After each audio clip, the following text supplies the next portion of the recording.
thank you for coming tonight. My name is Ken Lustbader. I'm one of the co-directors of the NYC LGBT Historic Sites Project, and I want to thank Judson Church, Ariel, and the Greenwich Village Society for Historic Preservation for coordinating this evening with us. But I especially want to thank you for coming tonight. It's quite an audience in terms of what I understand who's in the audience too, who are from Café Cino and its associates. So that's really exciting for us to know that we have the people who made that history in the audience. It's not typically our usual type of presentation to have sort of the continuity of history that way. Tonight's presentation is going to really ground you in two issues. One is Magie Dominic is going to speak about Café Cino itself and its history. And then Amanda Davis, who's the project manager for the NYC LGBT Historic Sites Project, is going to discuss how we listed it on the National Register of Historic Places, which sounds very simple that you list something and you write this history, but it's far more complicated. So we're going to get into the nuts and bolts of that. Our project, without saying the long-winded name of it, is basically an effort to survey and document historic sites throughout the 5 boroughs of the city from the 17th century to the year 2000. So we're literally looking at LGBT New York through a rainbow lens, so to speak. We're looking at everything from bars and meeting places, which are typically associated with Stonewall, which is obvious, but also those places associated with cultural influence. So that includes a performance venue like Cino. It includes a work of art and architecture like the New York State Theater at Lincoln Center, designed by Philip Johnson, to a range of early 19th century to mid-19th century, late 19th century places of community organizing and so forth. We really want to put LGBT history on the map and convey that this history preceded Stonewall in 1969 for duration of time, and that without New York City and its LGBT contributions, we really wouldn't have the same New York City that we have now. We started the project, as I said, as a survey. We are also putting sites on the National Register. Of the 93,500 sites on the National Register when we started the project in 2015, only 2 were associated with LGBT history, which, when you think about it, is nothing. There are now 19, although there are so many sites that can be reinterpreted and listed. We're also doing educational programs such as this, walking tours, and working with the New York City Department of Education to convey what we do. There's literature in the back that you can grab at the end of the presentation, but more importantly, I should hand it over to Magie and Amanda. I do want to say, we base this information on 25 years of history, where we started this at Stonewall 25, where a group of preservationists, including myself, really started the need to document this. So we've been working at this a long time, but it's only been officially the last 3 years that our project has gotten off the ground with a federal grant, which we were quite happy to receive and probably won't ever get again. And with the Donald Trump sign in there, I'm hopeful. So without further ado, I'm going to introduce both Magie and Amanda and read their bios, and then toss it over to Magie. Magie Dominic was born in, I'm going to say it wrong, Newfoundland, rhyming like understand, is a writer and artist and was one of the founding members of Café Cino. Her memoir, The Queen of the Peace Room, contains an intimate view of the Cino, and her artwork reflects the Cino style of multi-layers with mirrors, gold foil, and glittering things. As you can see, Magie brought the lights. The writing, art, and Off-Off-Broadway archives were entered into the NYU Thales Library Collection as the Magie Dominic Off-Broadway Collection. Her theater archives, the Café Cino Magie Dominic Collection, were acquired by Lincoln Center Library for the Performing Arts. And Magie began documenting Café Cino in 1979. She co-curated the Cino exhibit at the NYU Public Library for the Performing Arts in 1985, and has written several articles about Café Cino and her work there, and continues to do her archival research. And I can't thank her enough for all the help she provided us in documenting Café Cino for the National Register listing. Amanda Davis is the project manager for the aforementioned project, where she oversees documentation and survey efforts. In 2017, she authored the National Register nomination for Café Cino, the pioneering Off-Off-Broadway and gay theater venue. In 2018, she was named National Trust for Historic Preservation's 40 Under 40 People-Saving Places in recognition of her work to tell the full American story. And she previously worked at the Greenwich Village Society for Historic Preservation and worked at the Architectural Resources Group in Los Angeles and for the New York City Landmarks Preservation Commission. So I'd like to now introduce Maggie, who's going to speak for about 30 minutes, and then Amanda, who will speak for about 15, and we may have a special guest arrive, and then we'll have Q&A and a little reception.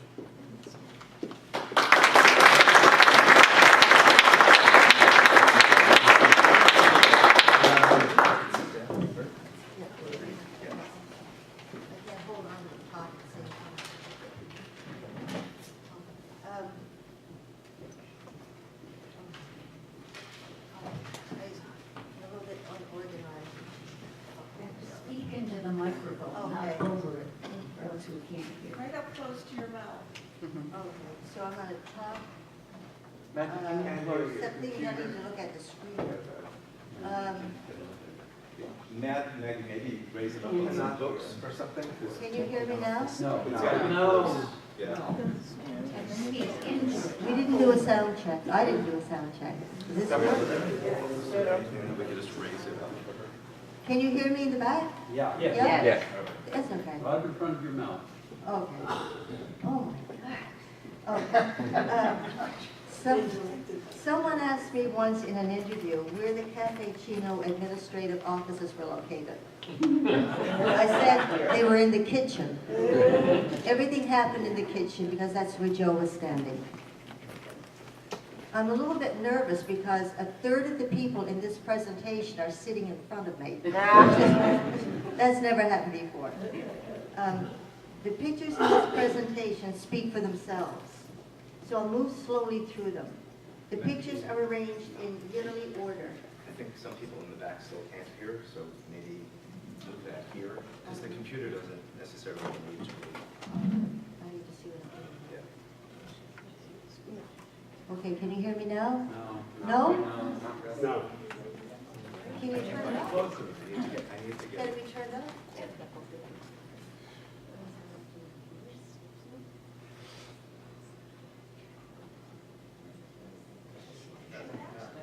Can you hear me now? Yes. The pictures in this presentation speak for themselves, so I'll move slowly through them. The pictures are arranged in yearly order. For every play represented, there are dozens which aren't, because in many cases no documentation exists, or I haven't found it anyway. I'm also including images for the first time of original show posters. Each show had its own original handmade poster, and Joe would put it in the window. Of the hundreds that were created, there are about 25 or 30 that still exist, and a lot of them are up at Lincoln Center Library.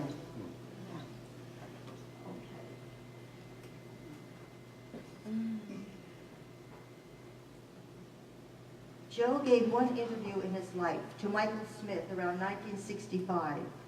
I'm going to quote Joe from time to time because he can explain himself better than I can. Michael asked Joe, "Why did you come to New York?"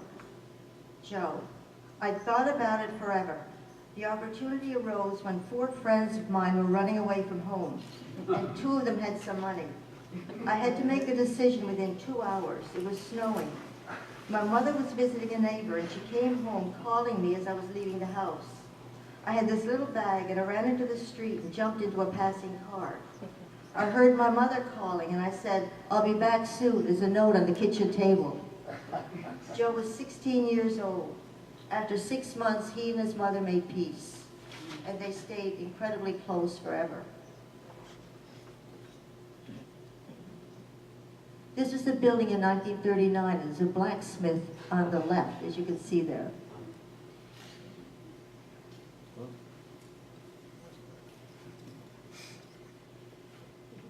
This is Joe speaking.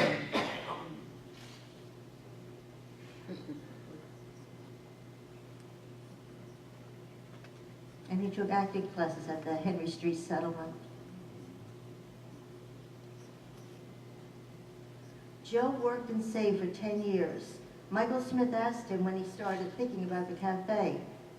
Joe, I started thinking about the cafe in 1954. I knew a lot of painters, so my thought was, I'll give them the room and space, and they'll be responsible for hanging and so on. A friend knew that I was looking for a place of some kind. He called me one day and he said, I just walked down Cornelia Street, and hanging on this piece of manila rope is a sign saying for rent. And I said, what does it look like? And he said, it looks like a big storefront studio. Ed, who's Joe's friend, was in conversation with Josie, the landlady who was hanging out the window. He said, this is Mrs. Lima. I said, oh, you're Italian. She says, yes, what are you? He said, I'm Sicilian. So she said, I don't even have to come down, I'll throw the keys. And we went in and viewed the rooms. I turned around and said, this is the room. I don't know what to do with it. It was interesting that he knew the room the minute he walked in. It was suggested one day that if we had a name, people could find us. So I opened as the Café Cino Art Gallery.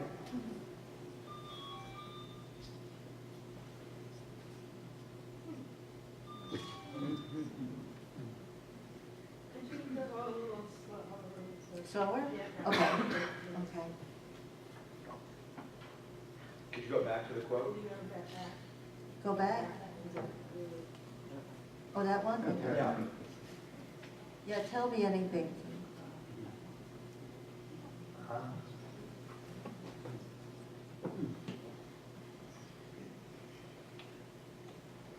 So the very beginning were just poetry readings and art exhibits, because that's what he had in mind.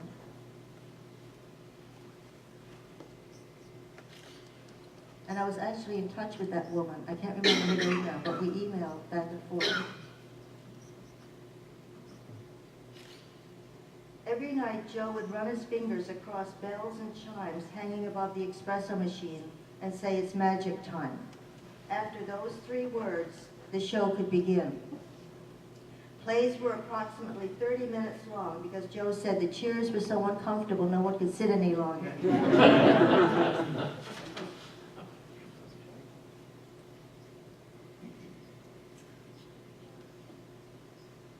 And that really was the staff. That was it. That was the crew.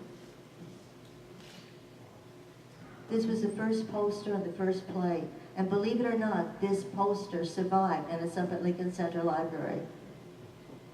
And it's beautiful. Fly Spray was an anti-war play, I'm told. One country had fly spray and the other country didn't.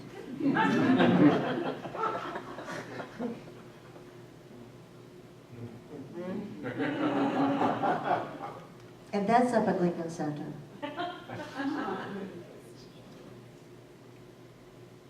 Do we know what eggs Chino were? Say it again? Do we know what eggs Chino were? Steamed. They were steamed, that's all I know. There's a little steam attachment on the espresso machine.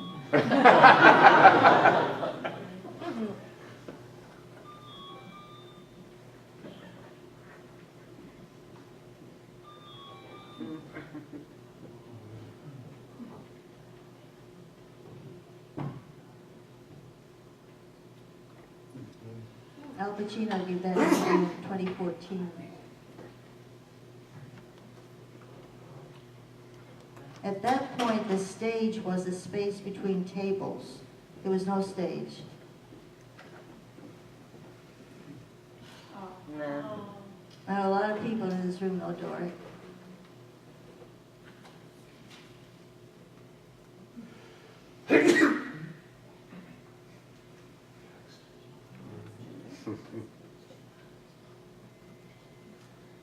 This cartoon was in the New Yorker, and if you look at the window, you'll see Caffe Cino. Yeah. Misspelled. Say that again? Misspelled. Yeah, you're going to find that throughout. It's a lot of misspelling.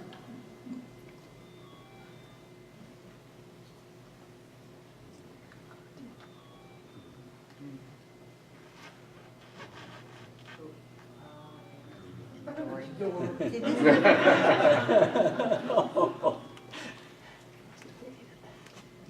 and this poster is in a private collection And there's no record of his show ever being done. I've looked everywhere. There's no record of it anywhere, but obviously it was done because there's the poster.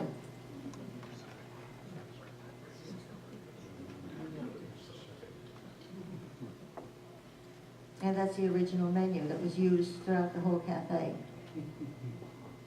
For $1, you could get a coffee and a pastry and see a show.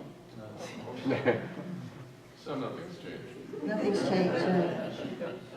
Kenny Burgess. So,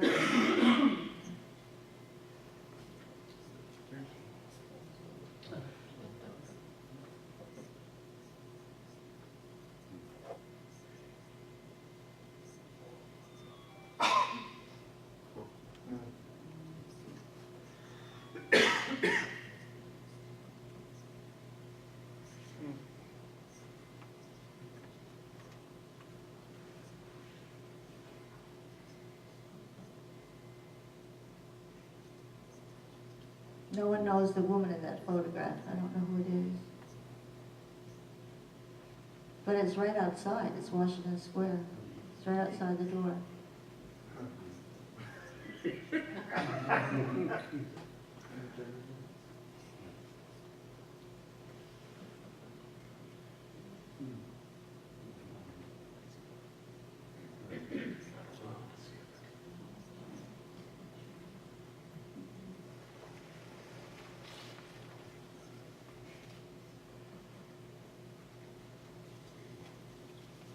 So I'm trying to identify a lot of people, but there are a lot of people whose names no one knows yet. I'm sorry? There's a lot of names that we don't know yet. So that's something that I'll be working on forever, probably.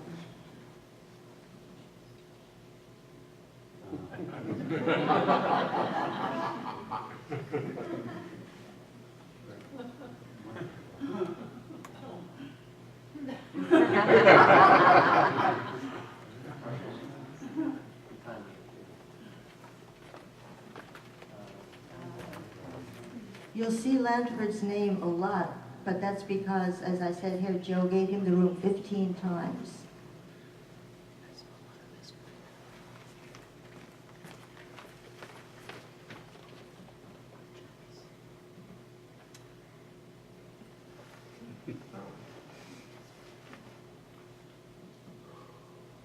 And Larry is here, right, somewhere.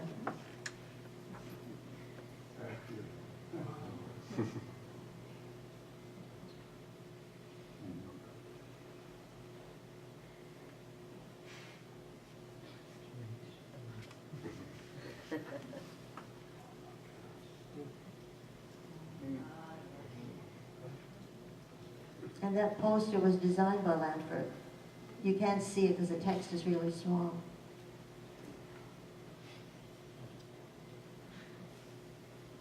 Can somebody turn the overhead lights out? Say it again? If we were to turn the overhead lights out, could you still read what's on the there's a- computer? You can't do it, right? Is that right? The building will let you do it? Some of them. So just try. You might not be able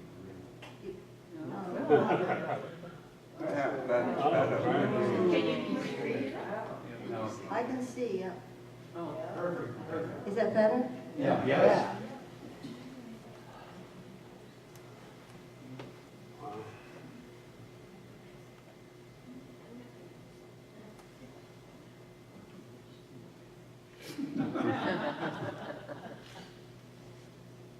It was 2 tennis balls, that was it, right? Does anyone here remember? It was 2 balls on stage, right? 2 tennis balls or something? And the voices? I think that's right.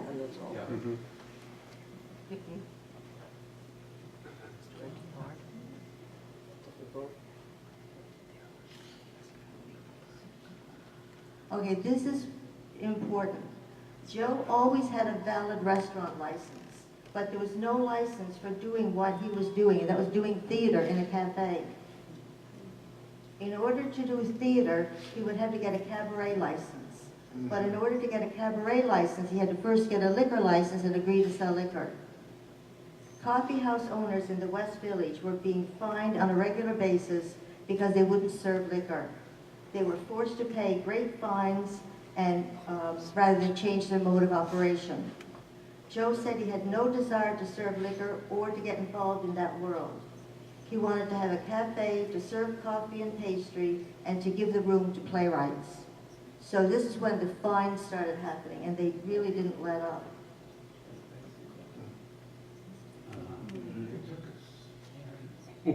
Oh, it's Harry. Yeah.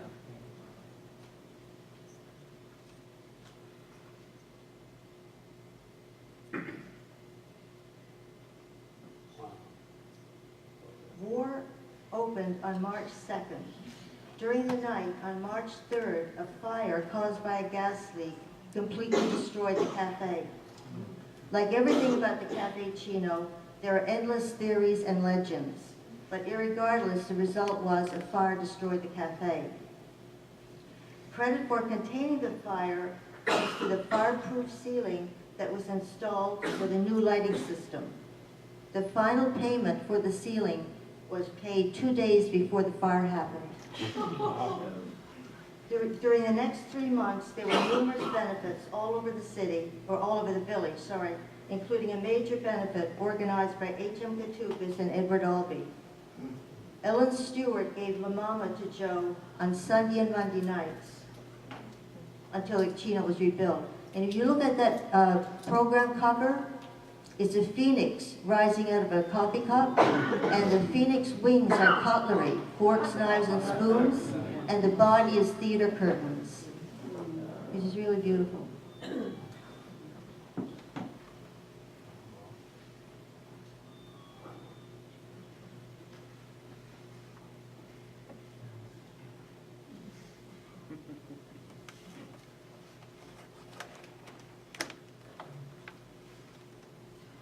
Hal Borsky did a lot, but I have no pictures of him.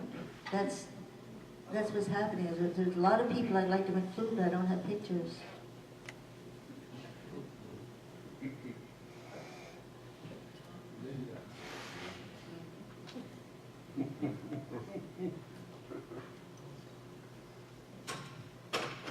So the cafe reopened on May 18th.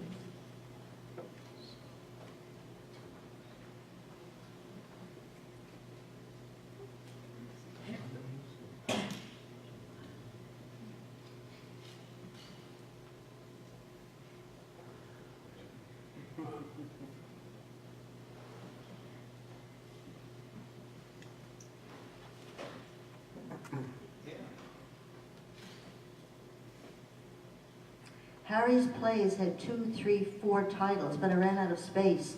So I put 3 titles down, but there's a 4th one.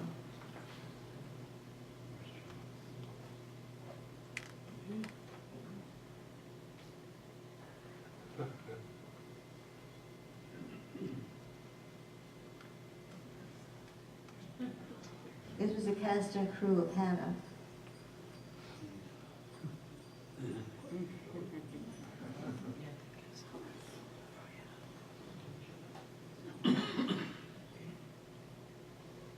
And no one knows where this picture was taken or why, but it was one of Edward Albee's favorite pictures and one of mine. But I contacted their office, they don't know where it was taken. But it's a beautiful photo.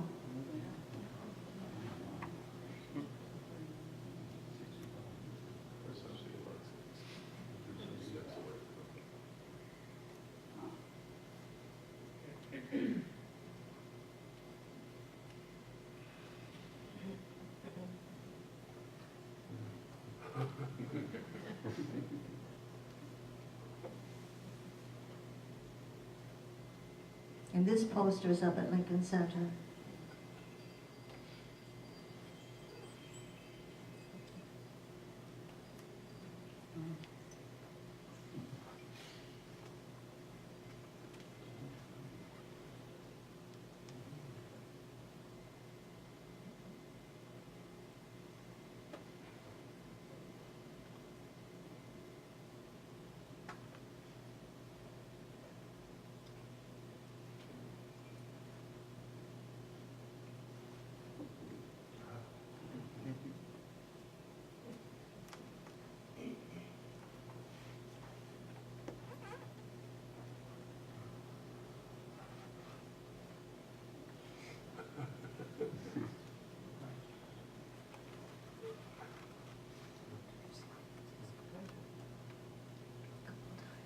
go back? I saw that back.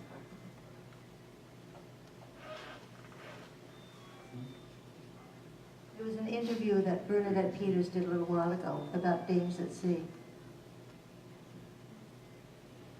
Okay? Dames at Sea was a takeoff on Everything Innocent and Beautiful. It played to overpacked houses for 2 months. The room was officially full when 2 people were sitting on top of the cigarette machine. That's true. And you can see the stage there with these little tiny footlights. A musical was done on that. The Dames at Sea musical was about 8 feet square. And Bob Donner, who directed it, had mirrors all over the place, so the room looked bigger.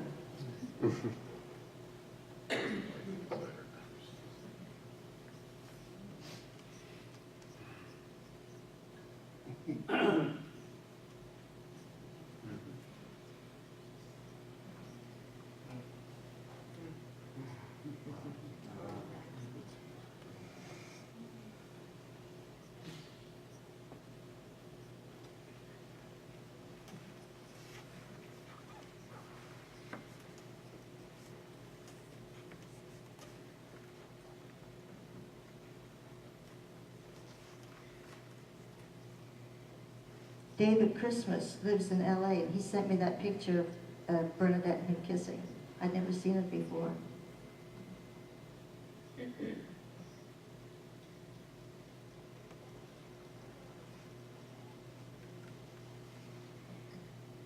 And this was bookkeeping. Because up until that point, there was no reason to write the money down because there was no money. But I don't know. You can see the figures, right? It tells you there were 2 shows, Tuesday, Wednesday, Thursday, and 3 on Friday and Saturday, and 2 on Sunday. So the little totals are what was collected in the basket. Everyone passed the basket after the show. And then that was divided between 6 or 7 or 8 people, depending on how many were in the cast. So you didn't make very much money.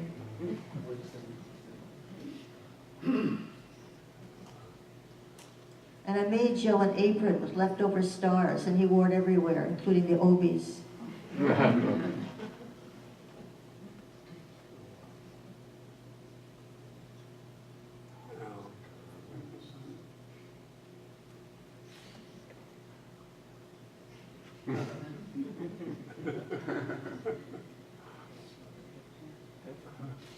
And actually, Mary Claire Sharba is in the room. She was in the show that was happening that night at the cafe. It was a Tom Innes show. And there she is in the center. That poster is up at Lincoln Center also. And it's all gold foil. It's beautiful. I mean, not gold foil, silver.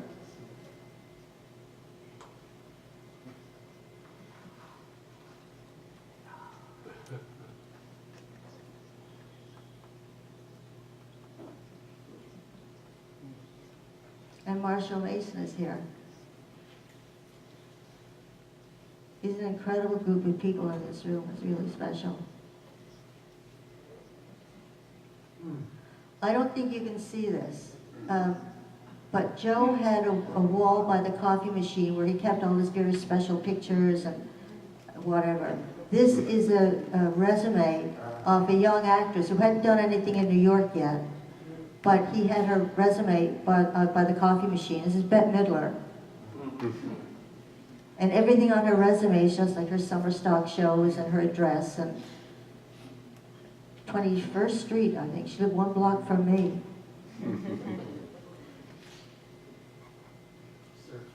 That original resume is also up at Lincoln Center. Wonder Woman. I'm paraphrasing Donald Brooks.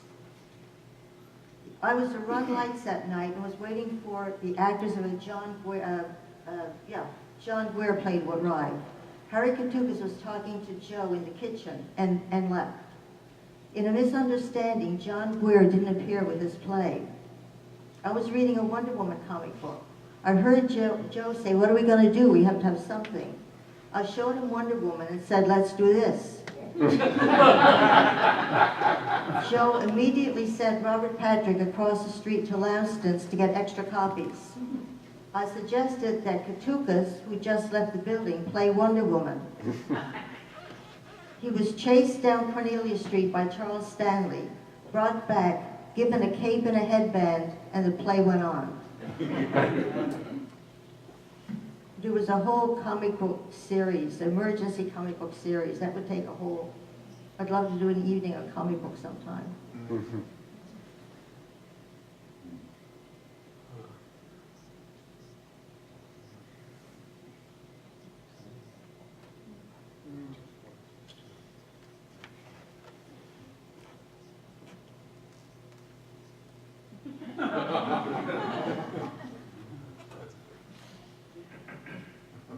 I think Robert is here too. Robert Yeah, I'm Hyde. here. Yeah. Thanks, man.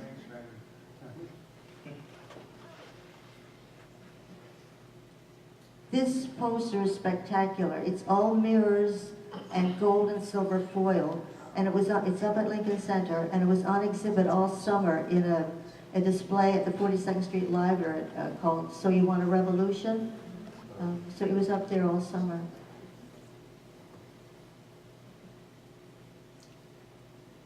Okay.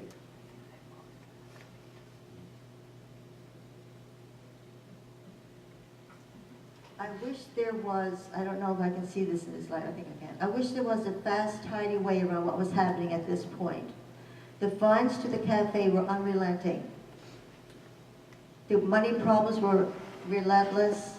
Dames at Sea, which had been whisked away by Off-Broadway producers and had been the pinnacle of the cafe, what happened was that they took the dames to an Off-Broadway show, a theater, which was fine, but Joe Cino and Robert Dada, who had created it, were never given any recognition or mention. And one of the things I've learned since is that the producers didn't want any association with the cafe. So that was a big blow to Joe's spirit. Also, his lover was electrocuted in an accident in January in upstate New York. Drug sellers entered the room on a regular basis and offered drugs like they were candy. And for one tragic moment, Joe lost his mind and took his own life. It wasn't one thing, it was 1,000. But that's what was happening. He was only 36 years old.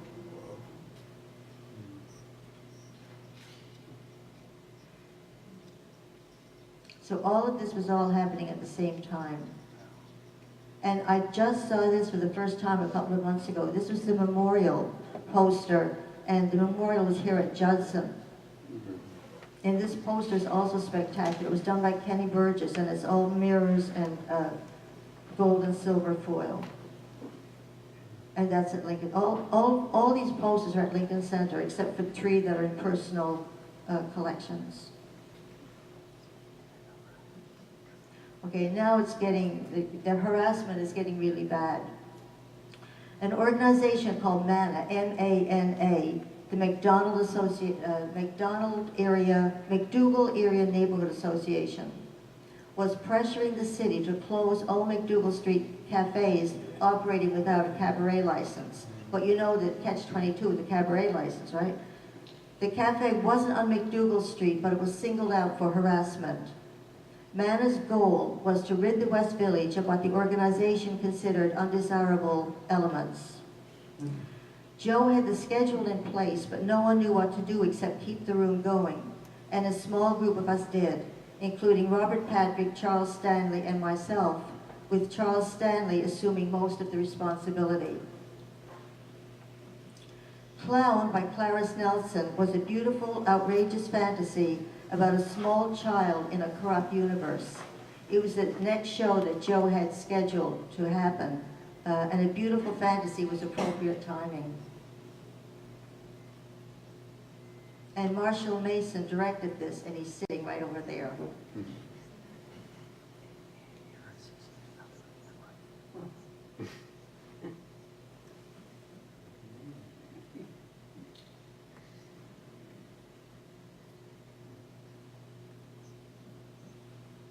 And this was after hours one night. Charles was counting the money. I don't know if you can see a little gray box on the table. He was counting whatever came in the basket.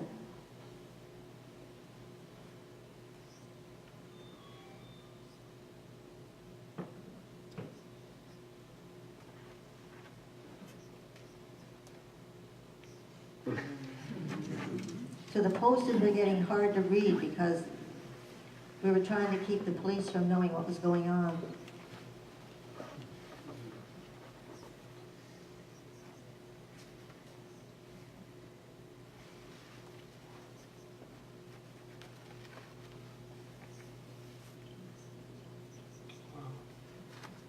Snow White.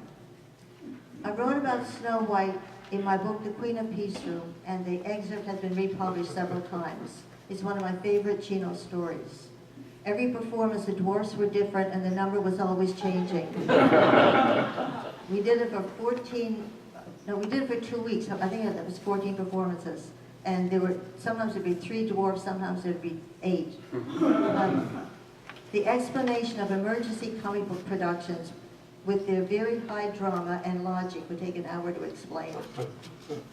But I thought of something as I was getting ready for this, that I was walking down Cornelia Street one night, and Charles Stanley came flying out of the cafe, said that the show had canceled, we were doing the comic book Snow White, and I was in it. And I said, what part do you want me to play? And he said, you're Snow White. So what happened to Katukas is sort of what happened to me.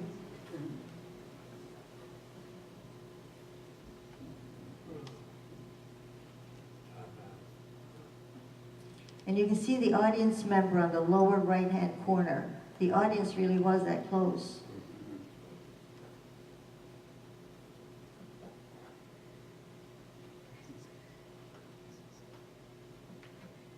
You're going so fast. Oh, I'm sorry. I'm worried about time. That's okay. I'm okay? All right.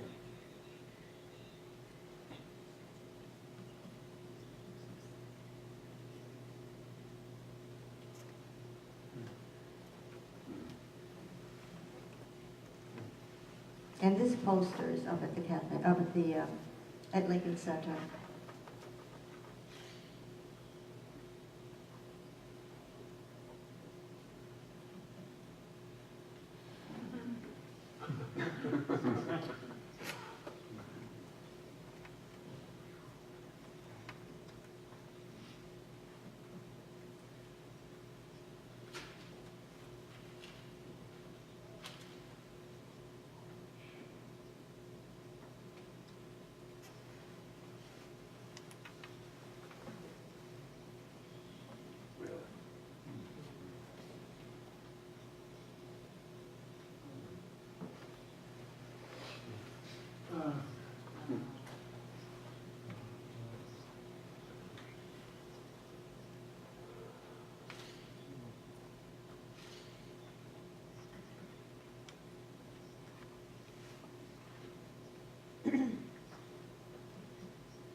Several of the people in this room have articles in that series.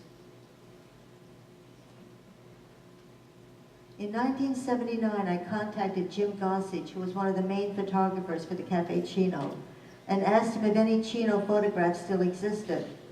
Over the next 2 years, he mailed me hundreds of photographs. I contacted Edward Albee for guidance regarding the documentation because all of a sudden I had the history of the cafe in my hand.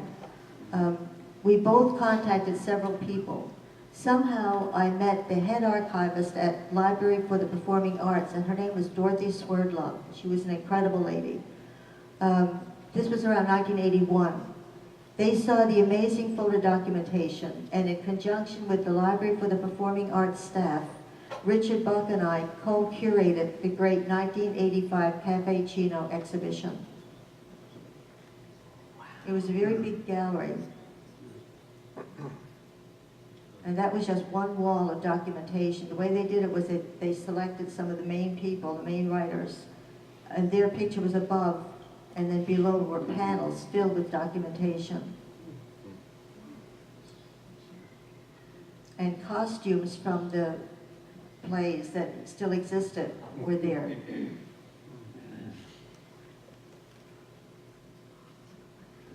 And someone had taken part of the door.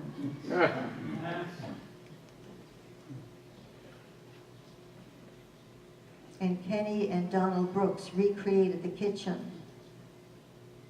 And there was a fan up in the corner, and there were wind chimes all around.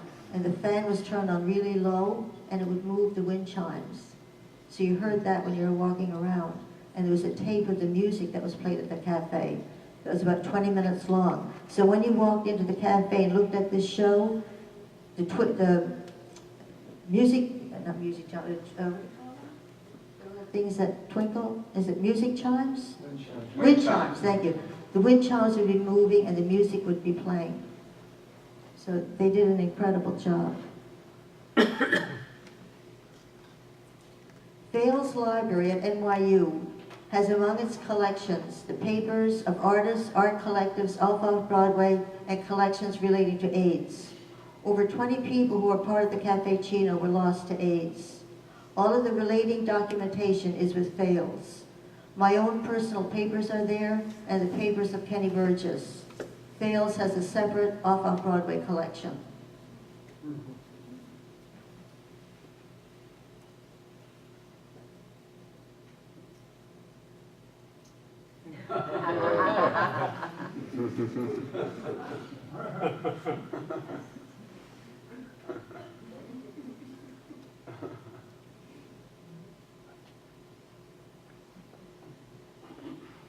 And this was a poster from the 1985 exhibit, and there was a beautiful display of the library's posters a couple of years ago, and the Cino poster was part of that.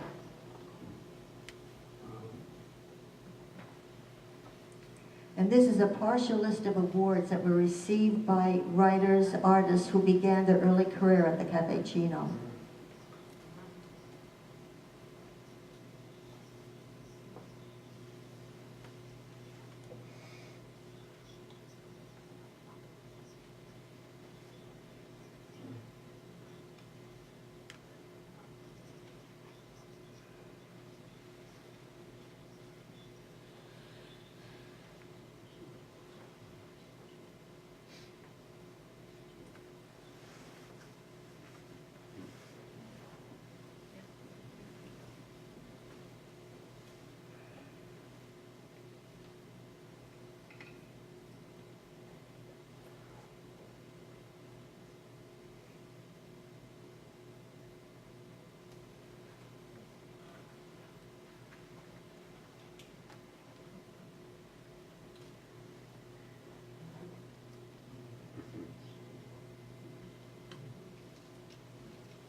That's a little story about the Café Cino. Thank you.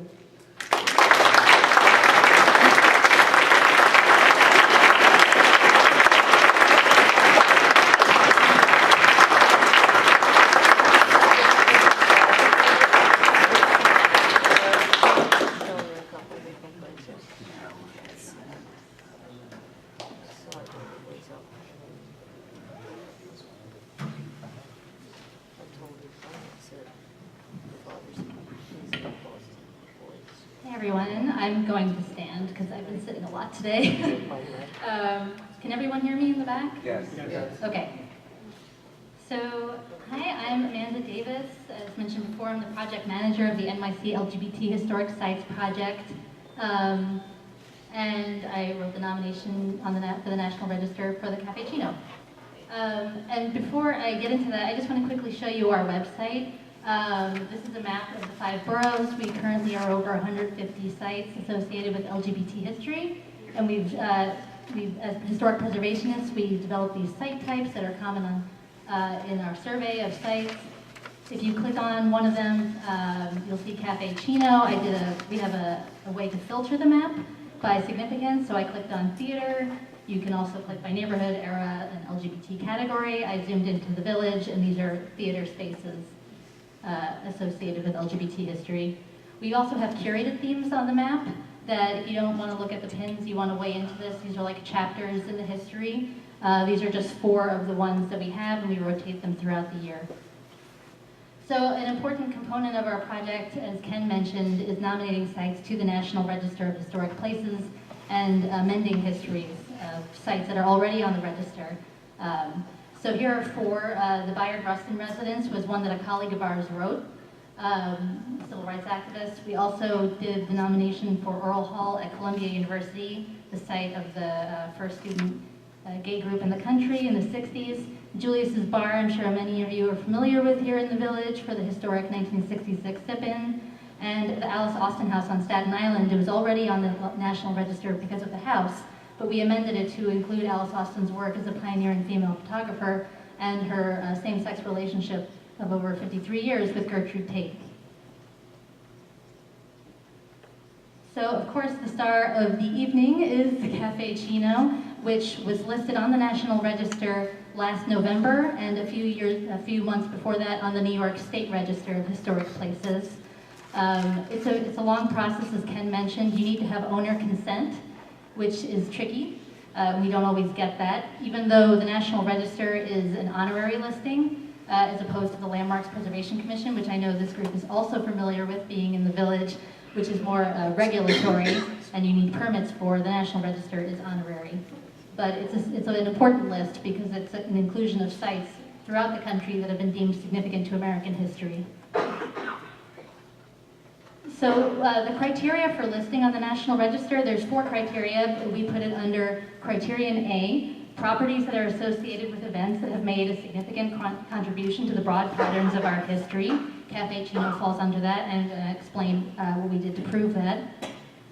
We also needed to pick an area of significance. There's a number of categories that the National Park Service has.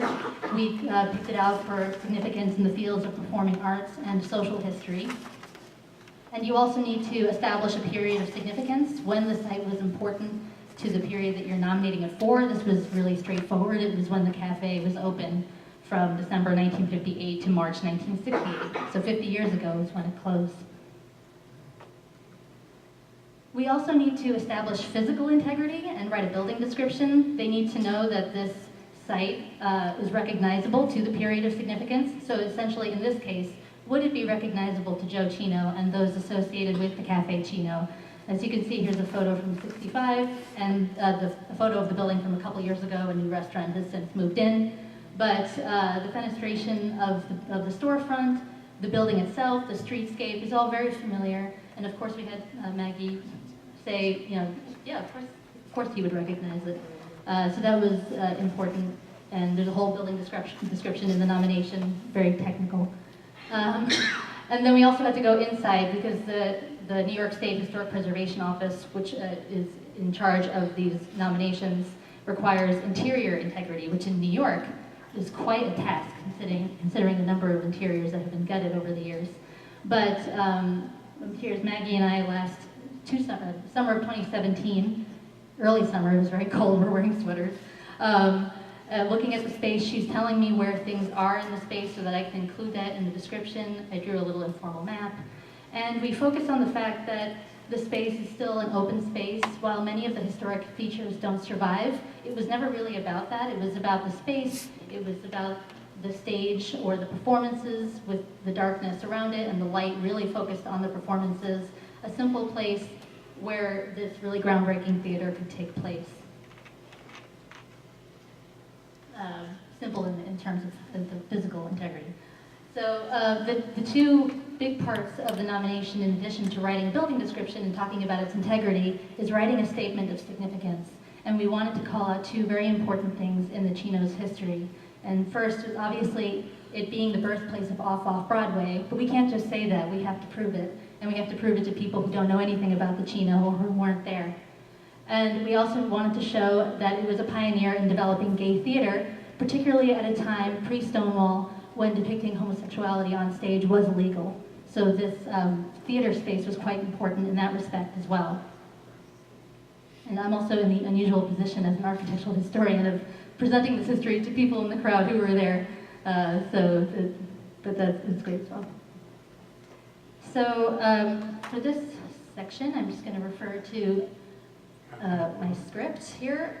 So first off, putting it in context within the larger Off-Off-Broadway theater movement, with it, why the Village, why this time, why the coffee house.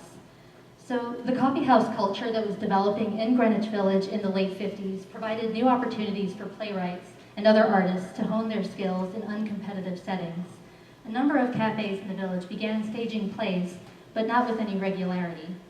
Given that the Village was a longtime haven for artists and bohemians who rejected the establishment, it is not surprising that the neighborhood served as the cradle of the Off-Off-Broadway movement.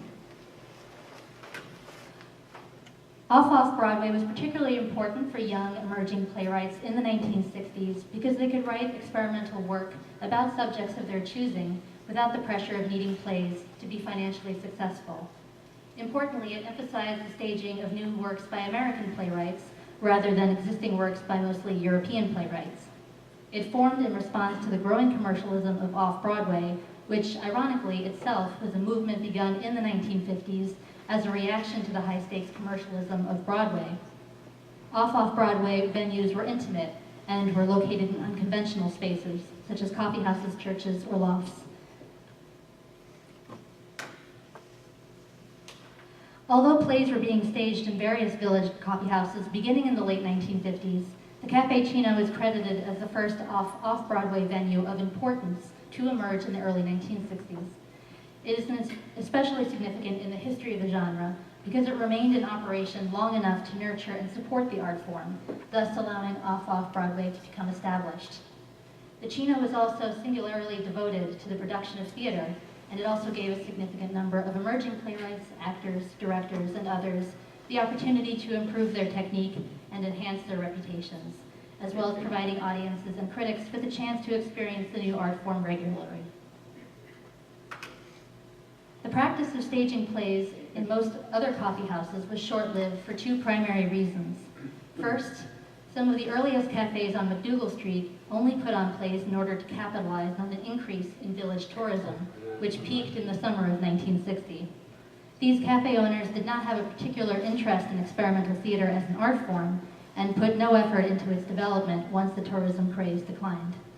In contrast, a 1962 article in the Village Voice noted that the Cino, quote, remains a serious theater and coffee enterprise without the usual touristy gimmicks.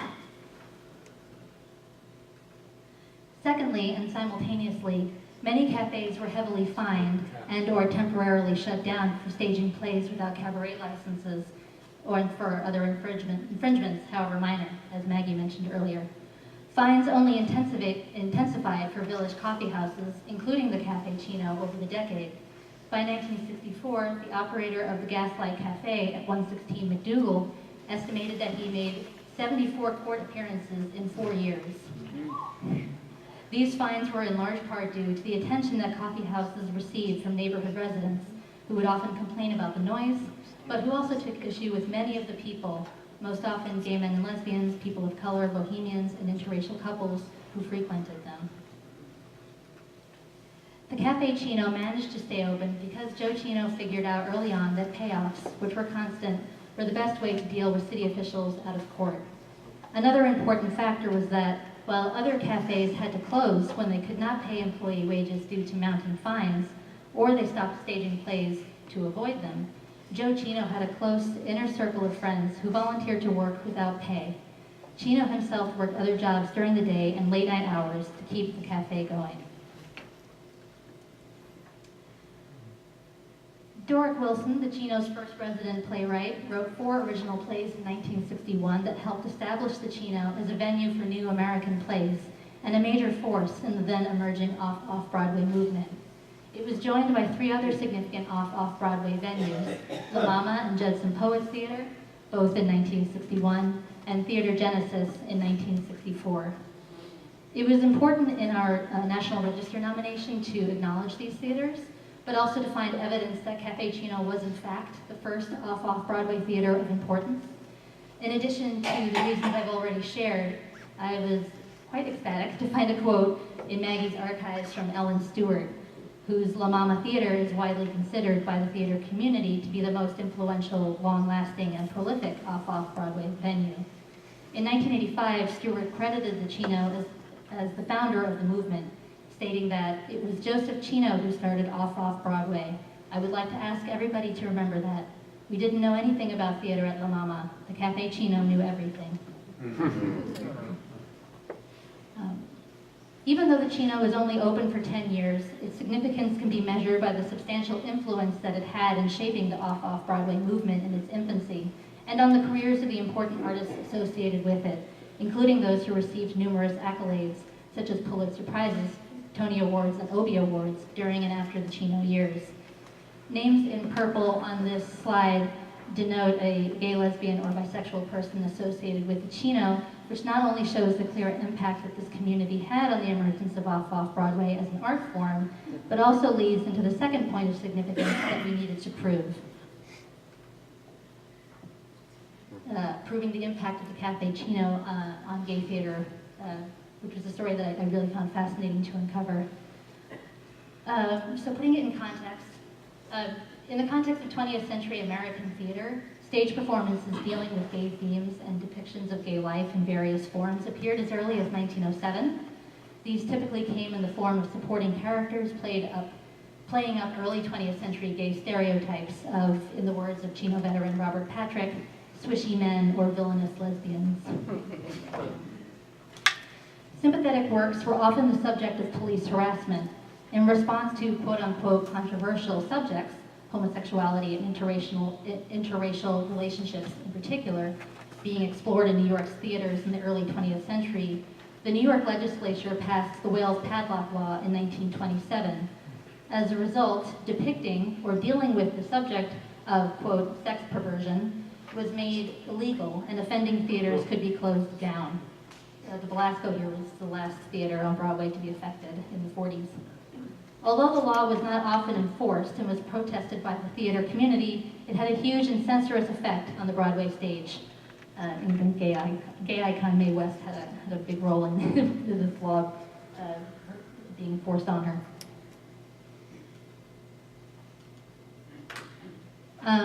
Even though lesbian and gay characters did at times appear on Broadway, the LGBT community lacked a physical space where people could consistently gather and see works of art by and about them. The only such documented space before the Café Cino is believed to have been the Cherry Grove Community House and Theater on Fire Island.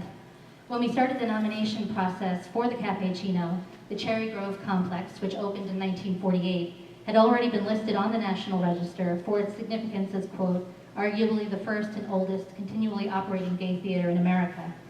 Because of this, the New York State Historic Preservation Office said we needed to prove why the Café Cino stood on its own as being crucial in the early development of gay theater. There were a few important distinctions that we emphasized. The Cherry Grove Community House and Theater was part of a seasonal resort, with plays only being staged during the summer. At the end of the season, everything, including the theater seating, was stored away, leaving the space looking like your typical mid-20th century high school gym, as the nomination said. They're probably gyms today too, they haven't changed. Further, given the theater's isolated location on Fire Island and the above average $100 rental fee of a summer cottage, more affluent and established gay and lesbian business and theater professionals who could afford to live there throughout the summer benefited the most from the theater season. In contrast, the Café Cino was a year-round venue centrally located in Greenwich Village, the epicenter of gay life in New York City. And while its stage was not affixed to one location, or for some productions not used at all, there was always space set aside for performances. Plays were also accessible and affordable, regardless of one's economic or social status, since the cost of admission was only the $1 cafe minimum, which you just couldn't have in Greenwich Village today. In Cherry Grove's early years, shows were camp in nature, thus providing vacationing theater professionals in particular with more lighthearted fare. These shows, which were primarily skits and musical reviews as opposed to plays, offered, quote, an escape from the seriousness of the professional theater and as a means of publicly expressing themselves without fear of reprisal. While the Cino staged camp productions, serious work was the focus of its programming from the beginning. As opposed to Cherry Grove, where theater professionals sought an escape from their working life, the Café Cino offered emerging gay playwrights the opportunity to hone their craft and be critically reviewed. Thus, the burgeoning gay theater movement was given a prominent, year-round, affordable, and centrally located space in which to expose an even greater audience to gay culture and community.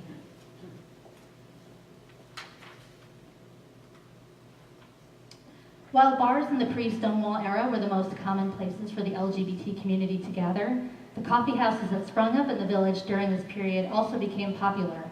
In opening the cafe, Joe Cino did not specifically create the space for an exclusively gay clientele, and indeed a mixed crowd of gay and straight people enjoyed the Cino throughout its 10-year history. However, as a gay man with gay friends, many of whom were artists, Cino's Cafe naturally became an important social hub for the gay community at a time when LGBT public spaces were primarily limited to bars or explicit cruising areas, such as bathhouses or parks. Joe Cino's approach of encouraging playwrights to write about whatever issues were important to them led many to explore gay themes and characters in their work. Robert Patrick recalled, "We were not consciously or programmatically creating gay theater. The freedom Joe Cino gave to playwrights just happened to give us the courage to write what was on our minds, and we both had gay stories we wanted to tell. So it turned out that several other writers at the Cino." The Cino's environment was particularly important for gay playwrights in allowing them to live openly, to feel welcome to write about gay subject matter, and to see their work staged in front of mostly receptive audiences at a time when this combination of factors was rare. That'd work.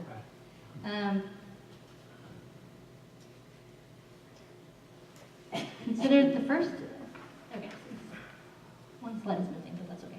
Considered the first venue to regularly feature work by and about gay men, the Cino's first resident playwright, Doric Wilson, wrote Now She Dances in 1961, becoming the first Off-Off-Broadway play to portray gay people in a positive light, as well as an early play to deal with gay identity. Wilson's And He Made a Her premiered at the Cino in March of 1961 and examined the drag scene at the time. The Cino's breakthrough hit and an early play to feature an explicitly gay character was Lanford Wilson's The Madness of Lady Bright, which premiered in May of 1964. Centered around an aging drag queen slowly going mad alone in his room, the play was so popular that by 1965, the Cino became particularly well known for presenting gay or gay-friendly works.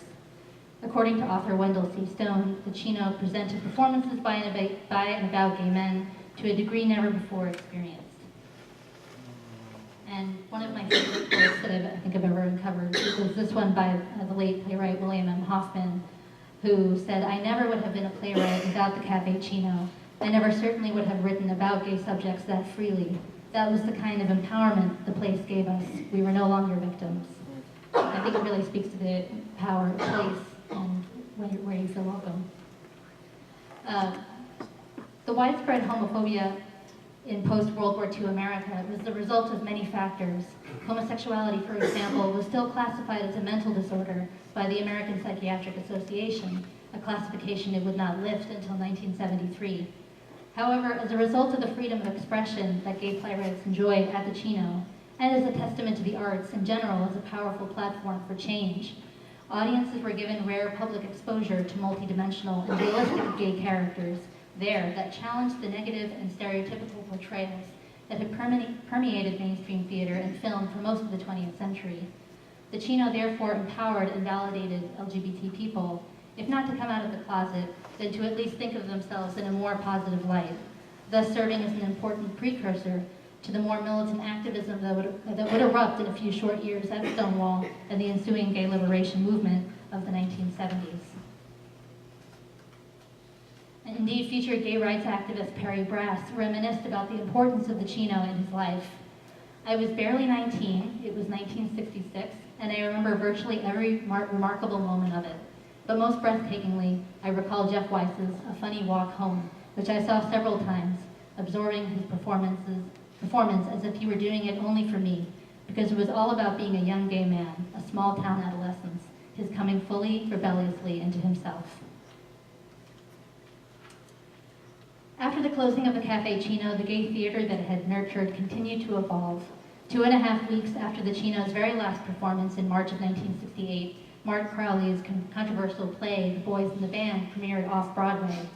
Numerous gay theater companies formed, including The Other Side of Silence, better known as Tassos, in 1974, which was co-founded by Doric Wilson as the city's first professional gay theater company. A sampling of other significant American gay theater companies in the post-Cino years include the Blinds, which produced Harvey Fierstein's Torch Song trilogy, and the Meridian Gay Theater in New York, as well as numerous companies throughout the country and the world. And I just happened to pick both of these because they're both on Broadway this year. And finally, the Gay and Lesbian Theatrical Legacy states that, quote, perhaps Joe Cino's most honorable accomplishment is that as an openly and unapologetically gay man in an incredibly repressive age and society, he put himself and his establishment on the line to foster the first honest, literate, and compassionate portrayals of homosexuality to appear on the New York stage. Thank you.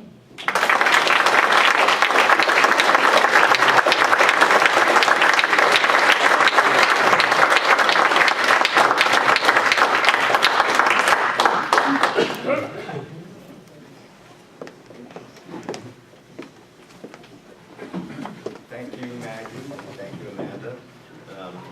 I should just say that we are now working to put a plaque back on the building, or two plaques perhaps, acknowledging the history of Café Cino and that it's listed on the National Register. So Maggie, if there are questions for a little Q&A right now? Yeah.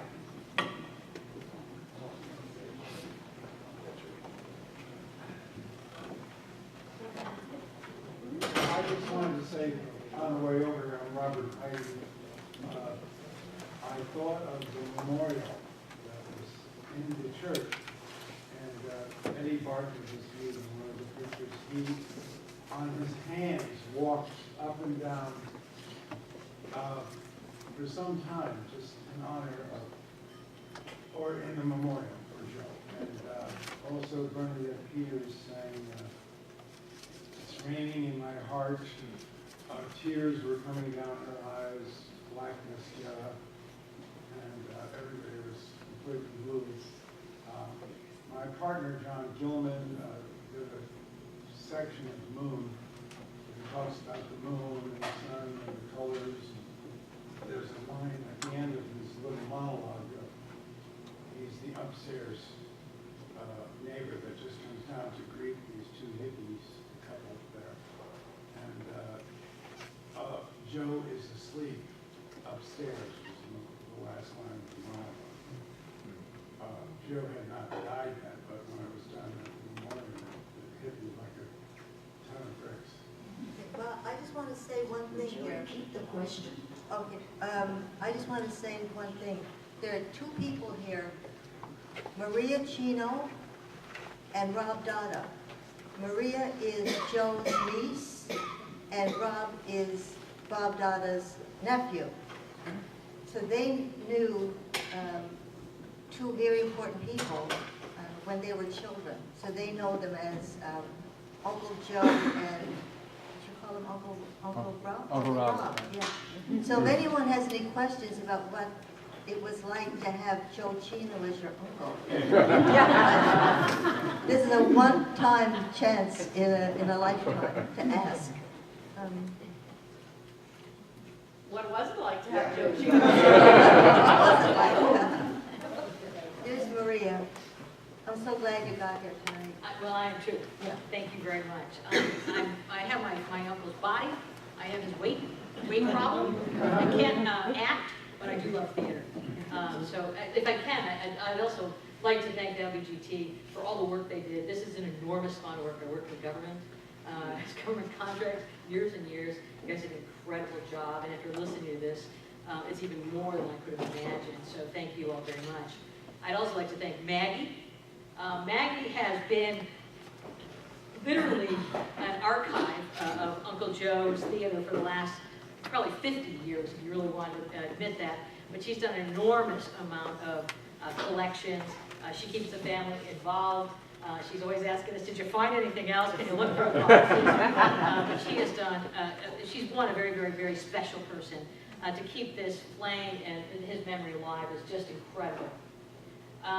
With regards to Uncle Joe, I was 10 when my uncle passed away. And quite frankly, I probably learned more about my uncle in the books I've read and from Maggie and various other people. But I do remember one story quite vividly, and it was probably just before he passed away. He comes to Buffalo not very often, and my grandmother, the typical, for those of you who knew Magie Dominic, I kind of look like her too. I got all the looks, right? But she was a fabulous cook, and her boys were everything. My father had 3 brothers, Joe being one. And when Uncle Joe was coming, like the world stopped. And for weeks, it was lasagnas that she was making, meatballs, red sauce, pans and cans. Everything was homemade. Brujol, for those of you who are Italians to remember brujol. Eggplant parmesan, cutlets. Whatever you want, and there couldn't possibly be enough people to eat all this. But when he was with us, it was family food and friends, and a lot of food. But Uncle Joe came to town, and again, being just a kid, he came with a pair of jeans in Buffalo, New York. The kids, we went to probably Catholic preppy schools, and for, as my father used to say, the beatnik's coming home. He had blue jeans on, black boots that were bigger than life. My little cousins would put their feet in both, 2 feet in one. And then a cranberry velour V-neck sweater. Okay? That was before I even knew what velour was. And he took us out, it just stopped raining. He took the kids for a walk. Parents were fine with that. But what was unique about it was we got to every puddle. Uncle Joe would stomp in the puddle and let us do the same thing. So when you talk about it's magic time, that was my magic time. But again, thank you all very, very much. Maggie, you've done an incredible job. Tonight I'm wearing, I said my 2 good friends that are with me, I found a box. I'm the archivist. We don't have much, most of what you've seen, if not all of what you've seen. And I looked at it about 5 years ago, and I was going through this box, and I found an envelope, and I thought, this is really strange. No one's opened this envelope. So I opened it, and it was a watch. And it was my uncle's watch. And crystal broken, but I did it restored, so he is here.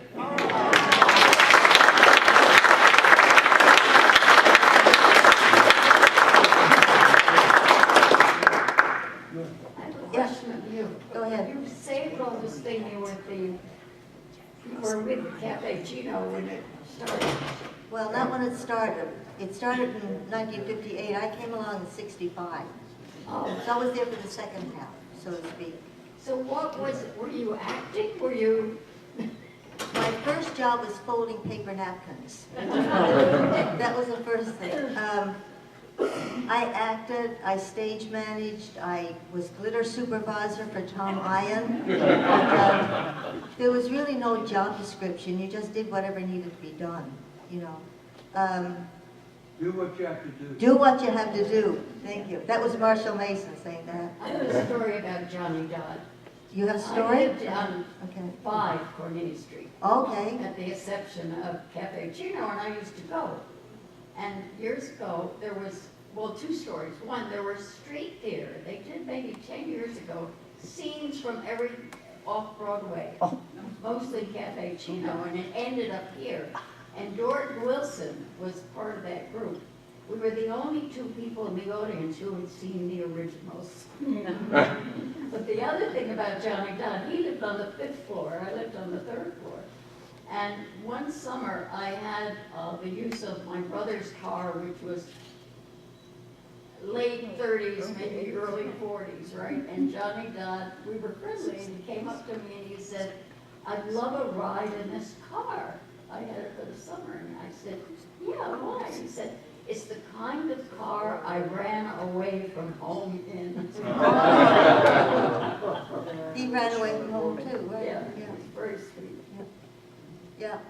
Maggie has a suggestion for you. If you're looking for documentation and whatnot about on Cino, this could be totally wrong.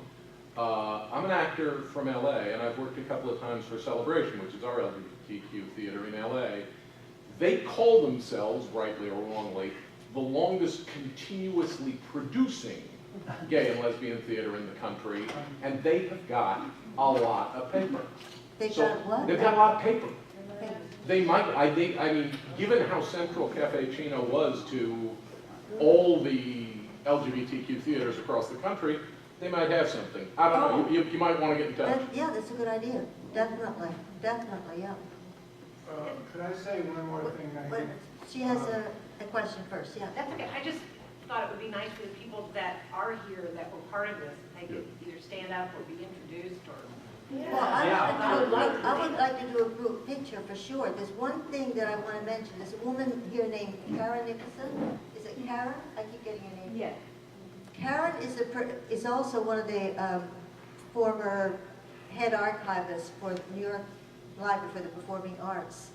And it was Karen who helped me through the whole process of establishing the Café Cino archives at Lincoln Center. So it was with her guidance and patience and knowledge that the Café Cino collection was established and preserved. So I just want to say thank you.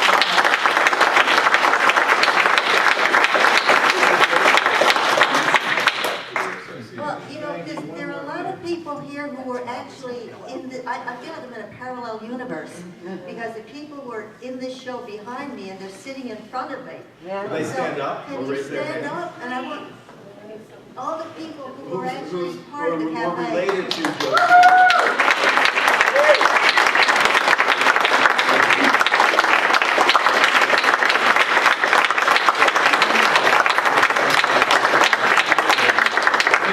One thing I have to say, I looked it up. Life magazine is putting out these Life bookazines. They sell for $22. There were 100 iconic moments of the last century in photographs. And one of them was George Harris III, who was in the Funny Walk Home, who became Hibiscus and the Angels of Light and the Glitter Kingdom. But the photo of him has become so iconic, and it's in that collection. Right, I know the one you're talking about. Putting the flower Daisy into the barrel soldier's of a garments, gun. yeah. That was a Cino actor. Just a quickie about Josie Lemma, because Maggie got to meet her son and the grandson, who I continue to be friends with. Josie Lemma owned the building, and she basically hung out on at the window, except in very cold weather. And she had a kitchen table. I was only in the place once or twice. And one of the advantages at the Cino was she would throw down the key, because very few plays were ever rehearsed there. People rehearsed in their living room, which Right, was just right. as good. Very, very few. And a tech rehearsal was usually that day or perhaps the day before. The shows ran Thursday through Sunday. But what was very, very valuable is Josie trusted everyone. Yes, she trusted Joe because he was Sicilian. He was and that's a Sicilian. true story. But her son, after she passed away, continued that in those last years when I wasn't around, from about 66 afterwards. But it was always able to. Yeah, it helps to have a landlord. and she was threatened sometimes. She said, he's a nice guy. You know, we're going to let him do the thing. And they had, as someone mentioned, a lot of payoffs. But they were deep into they built the building in 1890, right next to that stable. And they paid off the firemen who came and so on. So they were giving the $25 often. And I just spoke to his son about that, and he says, give my parents and my grandmother credit. So.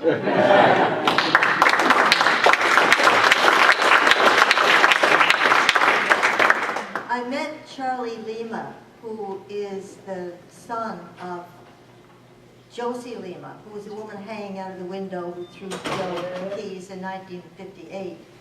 And he said that his mom, like Joe didn't have any money, sometimes he didn't have the rent, like Larry just said. But despite that, Josie would cook big pots of soup and bring it down to the cafe when the show closed, and she'd give them supper, even though he owed the rent. You know, so there was a family element there too. I don't think Josie ever saw a play though. Probably not. Probably not. No. She heard those. She heard them. Yeah. Yeah. I want to ask Marshall something. Did Joe make scrambled eggs for you? I have this memory of him making scrambled eggs for you. Did he? He must have. I Yeah, couldn't tell you any particular Oh, okay, date, because but it was a sure. little steam attachment attached to the espresso machine, and that's how he made scrambled eggs. For some reason, I associate you with that. With the machine, with the espresso machine. And that was ex Chino? That was probably eggs Chino, right, The yeah. first machine was magnificent. It had sort of an eagle on the top of it. It was a beautiful machine, yeah, Yes. yeah, Gorgeous. yeah. Rob Dada is here also, and Rob is the nephew of Bob Dada, who directed Dames at Sea. And Rob knew Bob Dada when Rob was a little kid. So he has great stories about Bob going to his home with Mary Boylan for holidays. And those of you who were part of the Cino know that Mary Boylan was an actress and a playwright. Do you have any special Yeah, I Bob mean, Dada? I'm happy, you guys have a nice flow going, so I'm happy to catch up with anybody individually during chips and cheese. Yeah, absolutely. Lots of good stories. Lots of, for a 12-year-old brain to see a lot of colorful characters. Yeah. Mary Claire Charlotte, you have something to offer about Mary? Well, all I can say, I mean, the beneficial thing I could say is the openness and the acceptance of the whole venue there. It was Joe just opened, and can I tell you how open the space was to work in? I had worked with La Mama mostly, and all these other venues and throughout Europe. But when I was at the Cino, there was this really homey feeling, but it's so open and accepting. There was never any question about what you were doing, and there was never any pay. So there was just the basket that went around at the end. And I had a friend I worked with, Frederick Forrest, and he would always say, oh, it's really good to do a play with only 2 characters in it because you make more money. Tom Ian always wrote these huge spectacles, so there were like 12 people in it, so we made $2. Just the acceptance and the openness was just...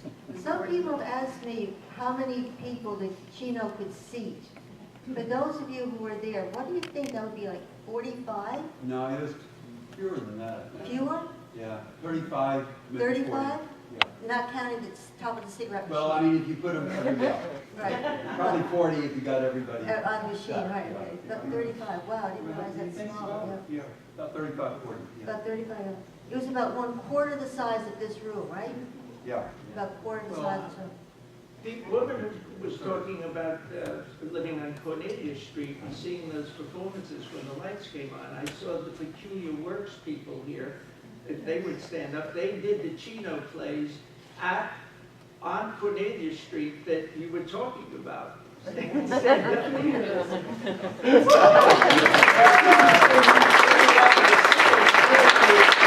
a number of years. Now they're doing their own They work. did it on the streets, On the storefronts. streets and stuff. They're revolutionaries. Yes.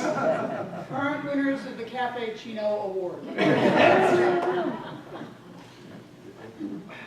Anybody else? Yeah? Barbara. Barbara directed Katukas' plays at one point, right? Did you direct the Katukas play? No, but we shared stories at Theater for the New City. Okay. Actually, Joe Cino made scrambled eggs for me.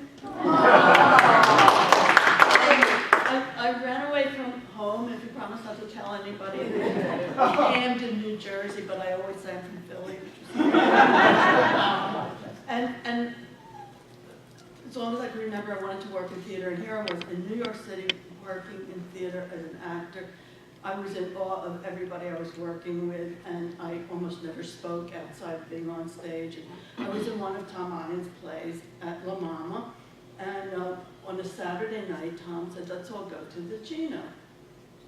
Okay, and we went there, and we saw the last performance of Whitehorn Player with Mary Claire Charba, and then it closed up, and we were sitting there, and Joe kept looking at me, didn't say anything, and he said, "Did you eat today?" "Oh, yeah." He said, "No, and maybe scrambled eggs."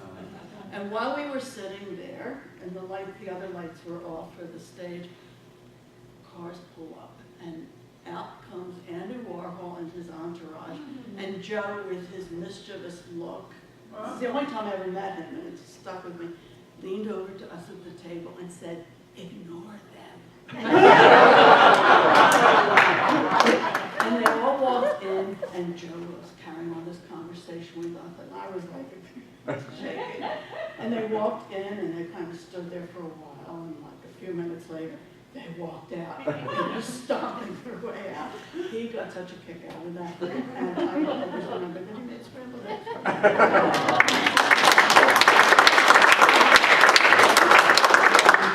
See him, I play the bed over and over and over again. He was staring at Jim Jennings, I think, the other thing.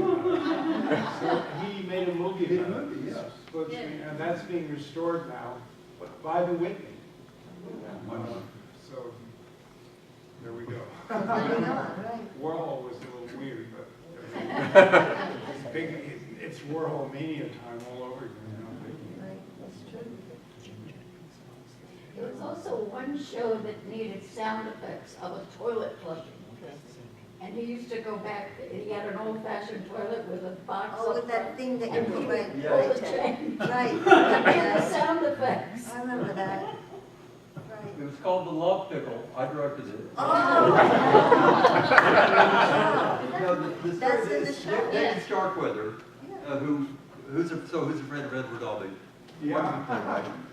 And he wrote a play called The Love Pickle, in which the setting of the play was this couple was out on their first date, and they went to a coffee house that was so popular they couldn't be seated anywhere except in the men's room. So the whole play took place in the men's room, just as a character play. We had to have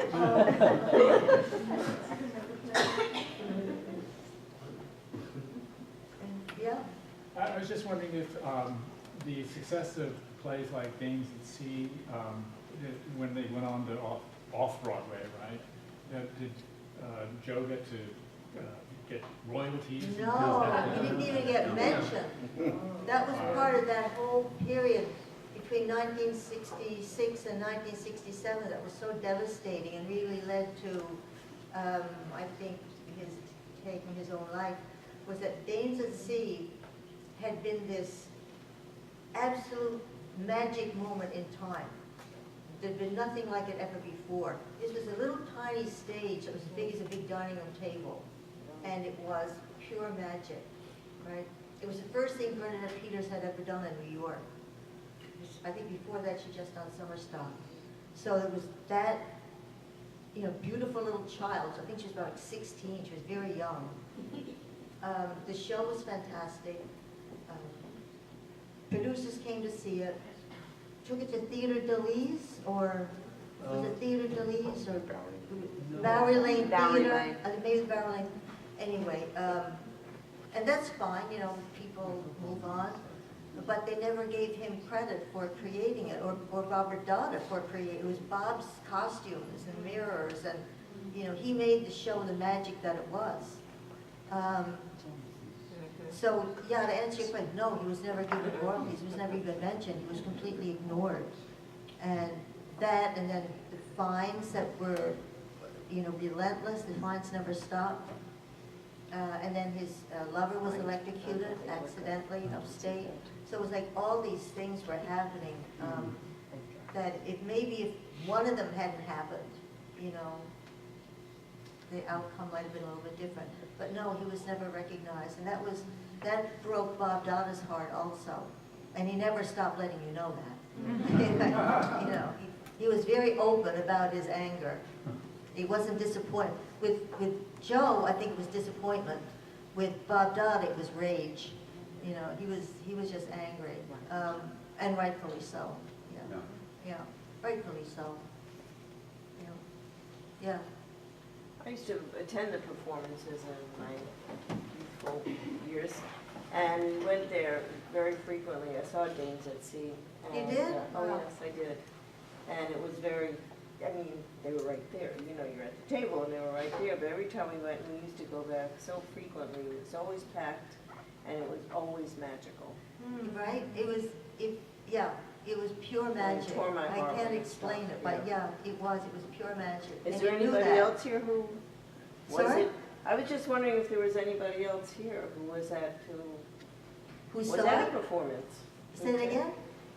If anybody else in here this room attended We saw it. from the show. I saw it, but I'd never. I saw it. From the I audience. made, I made all the flags and stars on the. I want to say something about the magic. Yeah. One thing that I always loved about the Cino special was that some nights we had audiences, And some nights we they were didn't. overflowing. It was big crowds, as she said, back on the jukebox or whatever. But Cigarettes. some nights, we didn't have the very big audiences, and one of the things that was incredible about the magic at the Café Cino was that if we didn't have anybody at all, Joe said, the show has to go on, do it for the room. Do it And we did it for the room, regardless of whether there was an audience there or not. Particularly the 1 o'clock performance.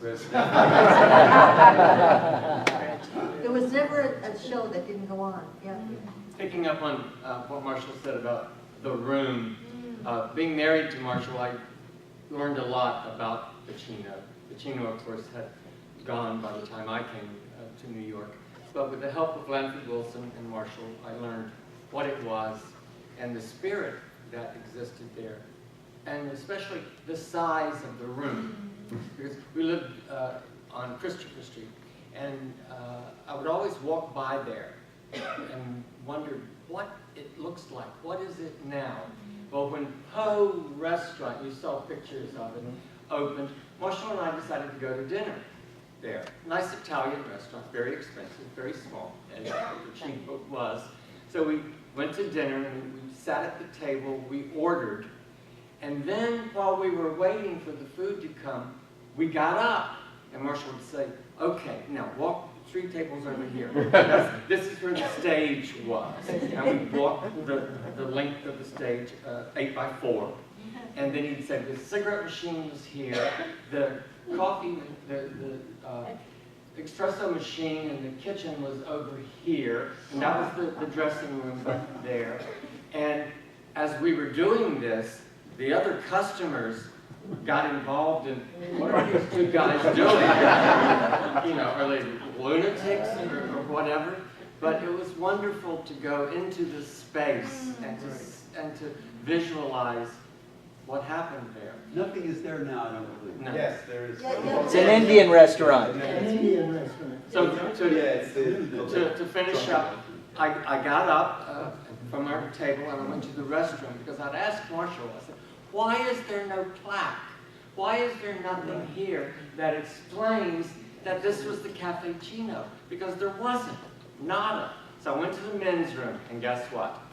In the men's room was a plaque saying that this was the Café Cino, how long it existed, Joe and some of the artists who performed there. And I came back and I told Marshall that there is a plaque, but it's in the men's room. I don't know that story. Yep. And then we came back a second time, went to the men's room, and some fan of the Cino, they might be in this room, had taken the plaque. Are you sure? Wait. Are you sure? Because I know all that story except that Yes. part. Maggie and I'm I. absolutely Wait. No, wait, Larry, wait. Go ahead, you tell. This is like family at Thanksgiving, right? The plaque that you remember seeing, Yes. was that on the outside? No, or inside. But is the gentleman who's wearing the plaque on his sweatshirt here? There's a man wearing the plaque. So is that the plaque that you were talking about? That's a later Yeah. Yeah. It's later. Yeah, not this one. What he's talking about is different. That was one, yeah. Okay. This was just The plaque, and it was gone, then Bob Patrick said, we gotta put it up outside, and just screwed it into the wall so it couldn't be So this taken is the down. story before the Unfortunately, I plaque. think it's been stolen again. No, we have We the. have it, it's in my living We room. have. We're gonna, The one in the men's room was just poster boards, Ah. and it was about 6 by 8 or 10, and it was secured, that tape onto the wall, and then it was gone. Ken has new information about a new plaque. well, to wrap this up in the interest of everybody's time, we are working on a new plaque that recognizes the history that Amanda spoke about and that Maggie spoke about, and recognizing that it's listed on the National Register. I'm working with the building owner and the new tenant to get their okay, which they said sure, but now I have to go before the Landmarks Preservation Commission. So we'll have an official plaque. But there was a plaque that Bob Patrick Yes. brought, that everybody brought over. The landlord, Charlie Lemma, the son, took the plaque when Poe closed Yep. and had it. Then he presented it to Maggie and myself in this video or something, and you haven't put it up, but that plaque of Bob Patrick's that some people paid for still exists, right? Yes. Yeah, I have it. Maggie has it, so we're trying to figure it all Trying out. to get that. It's safe, it's safe. Thank Yeah. you. Thank you very much, and we'll have a